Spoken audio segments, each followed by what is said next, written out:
Hi friends, ఈ వీడియోలో జీడిపప్పు ప్రాసెసింగ్ తయారీ యూనిట్ ఏర్పాటు చేయడంపై మా గైడ్కు స్వాగతం. ఈ వీడియోలో అవసరమైన ప్రారంభ పెట్టుబడిని మేము 2 వర్గాలుగా విభజిస్తాం. 1 స్థిర మూలధనం, 2 పని మూలధనం. ముందుగా 6 లక్షల విలువైన స్థిర మూలధనం గురించి మాట్లాడుకుందాం. ఇందులో భవనం, యంత్రాలు మరియు పరికరాలు వంటి దీర్ఘకాలిక ఆస్తులలో పెట్టుబడి ఉంటుంది. అవసరమైన మరమ్మతులు, ఇంటీరియర్ వర్క్ మరియు ఫర్నిచర్తో కూడిన భవనం లేదా షెడ్డును ఏర్పాటు చేయడం గురించి మనం మాట్లాడుతున్నాం. గుర్తుంచుకోండి, మునుపటి వీడియోలో యంత్రాలు మరియు పరికరాల గురించి మనం ఇప్పటికే చర్చించాం.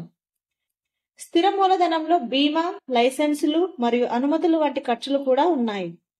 తరువాత మనకు మొత్తం 15 లక్షల విలువైన వర్కింగ్ క్యాపిటల్ ఉంది.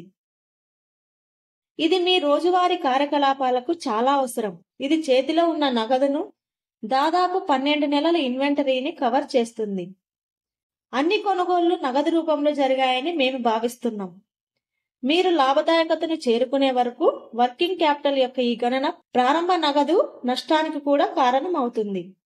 లాభదాయకతను త్వరగా చేరుకోవడానికి ప్రారంభ ఖర్చులను తగ్గించడంపై చిట్కాలను పంచుకునే మా రాబోయే వీడియో కోసం వేచి ఉండండి.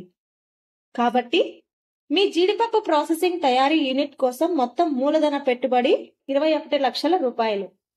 ఇది మీ వ్యాపారానికి స్పష్టమైన ఆర్థిక ప్రణాళికను ఇస్తుంది. రోజుకి 25 కిలోల సామర్థ్యం గల వ్యాపారాన్ని ప్రారంభించడానికి 21 లక్షల అవసరమైన మూలధనం అని దయచేసి గమనించండి. ఈ మూలధనాన్ని ఎక్కడి నుండి పొందాలో అర్థం చేసుకోవడం, మీకు ఎంత అవసరమో తెలుసుకోవడం అంతే ముఖ్యం.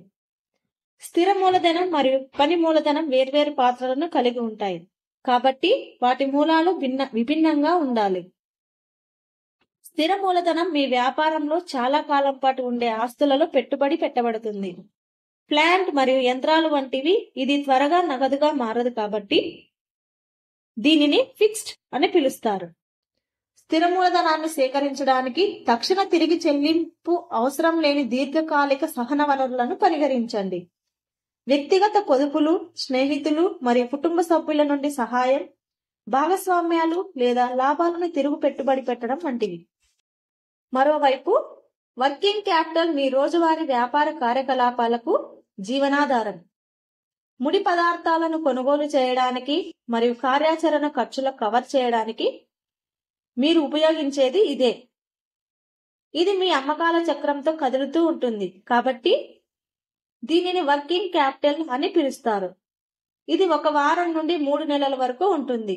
దీనికి తగిన వనరులు స్వల్పకాలికం నుండి మధ్యస్థ కాలం వరకు ఉండవచ్చు. బహుశా స్థిర చెల్లింపులు ఉండవచ్చు. ఎంపికలలో కమ్యూనిటీ సంస్థ రుణాలు లేదా తక్కువ వడ్డీ రేట్లకు బ్యాంకుల నుండి ఓవర్ డ్రాఫ్ట్ మరియు నగదు క్రెడిట్ సౌకర్యాలు ఉన్నాయి. ఈ ఆర్థిక ప్రణాళిక వ్యూహంతో మీరు విజయవంతమైన జీడిపప్పు ప్రాసెసింగ్ తయారీ యూనిట్ ని స్థాపించే మార్గంలో ఉన్నారు.